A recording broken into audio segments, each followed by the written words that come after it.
I am Maria Garcia de Florin. St. Peter and St. Paul are two fundamental figures in the history of Christianity, and their legacy is of great importance to believers around the world. The life and teachings of this saint provide us with valuable lessons in faith, love, and service to God.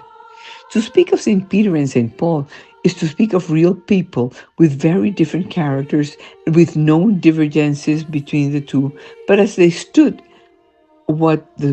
they understood what the gospel says and tried to live it fully. They have shown that with the grace of God, a new way of beginning, brothers, is possible. That is why Pope Benedict XVI pointed out when he compared them to the first brothers in the world, Cain and Abel. St. Peter, initially a simple fisherman, was chosen by Jesus to be the foundation of his church. Jesus said to him, "You are Peter, and on this rock I will build my church." With these words, Simon Peter became the rock of the church and committed himself to feeding the flock of God, and became a courageous and passionate leader of Christ, who, with humility, assumed the position as head of the church, led the apostles, and took charge that the disciples kept always the true faith alive. St. Paul was known as Saul of Tarsus before his conversion. He was a persecutor of Christians until he had a transformative encounter with Christ on the road to Damascus. Since then, he was baptized, dedicated his life to proclaiming the gospel and planting Christian communities in different places in the Mediterranean Sea. He is called the Apostles of the Gentiles. The stories of St. Peter and St. Paul are powerful testimonies of what a person with faith can do. Both faced with persecution, suffering, and martyrdom for the cause of Christ. However, his faith never wavered.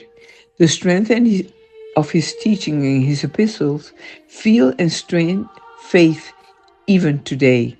Peter and Paul remember that with God's grace we can overcome any obstacle and be living witnesses of the love of Christ in the world. In the year 61, Peter and Paul were arrested in Jerusalem. As a Roman citizen, Paul was taken to Rome to be judged.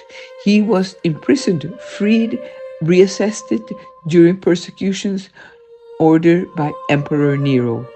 He was in the same prison as St. Peter, and in the year 67, St. Paul was beheaded, and St. Peter was crucified in Nero's circus. He chose to be crucified face down, considering himself unworthy to die the same way as his master Christ. To Peter and Paul, the Lord gave with a crown of glory and placed them as a column of the vertical building of the church. On June 29, the Church celebrates a spiritual legacy. We prove again that this teaching does not go out of style, and we remember that the foundation of the Church is the love of Christ. That is why we must never leave out the name or the teachings that Jesus Christ gave. Among their many teachers, Peter and Paul testify that faith can overcome many obstacles and demonstrate that even the most ordinary people can become extraordinary instruments in the hands of God.